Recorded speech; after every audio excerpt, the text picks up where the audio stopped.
مغربی چین کے مسلمان بدترین مظالم اور نسل کشی کا سامنا کر رہے ہیں۔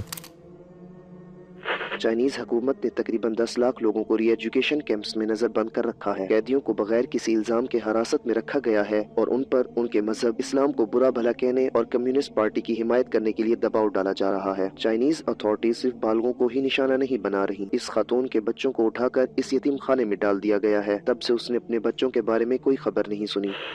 مشرقی ترکستان جہاں مسلم اقلیت بستی ہے، یہ لوگ اوئیگرز کے نام سے بھی جانے جاتے ہیں۔ بڑے پیمانے پر تقریباً 2 لاکھ شہریوں کو قید میں رکھا گیا ہے، جہاں انہیں ذہنی اور جسمانی تشدد کا نشانہ بنایا جاتا ہے جب تک کہ وہ اپنا عقیدہ نہ بدل لیں۔ چائنیز گورنمنٹ اسے ری ایجوکیشن کا نام دے رہی ہے۔ اگرچہ مشرقی ترکستان چائنا کے کنٹرول میں ہے، مگر اوئیگرز کے نسلی اور تمدنی تانے بانے سینٹرل ایشیا کے دوسرے ترکش لوگوں سے ملتے ہیں۔ اس کا مطلب ہوا کہ ری ایجوکیشن کیمپس کا مقصد اوئیگرز کے مذہب کے ساتھ ساتھ ان کے زبان، لباس اور ثقافتی روایت کو مکمل طور پر مٹانا ہے۔ اس مقصد کے حصول کے لیے چائنیز گورنمنٹ نے نگرانی کا دنیا کا سب سے وسیع نظام بنایا ہے۔ چہرے کی شناخت والے کیمرے، body sensors, mandatory apps, tracking G P S اور نگرانی کرنے والے ڈرونز نے چپے چپے کو گھیر رکھا ہے۔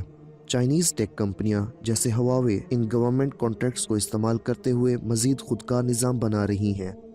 اس کیمپ کی ویڈیو کو دیکھیں جو کہ خود گورنمنٹ نے ریلیز کی ہے۔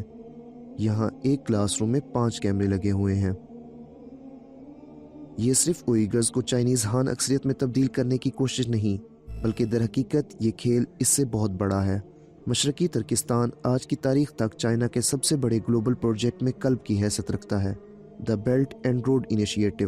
یہ کروڑوں ڈالر کا پروجیکٹ حقیقتاً پوری دنیا کو جوڑتا ہے، اور اسی کی بنا پر چائنا یو ایس کے مقابلے میں ایک معاشی طاقت بن سکتا ہے۔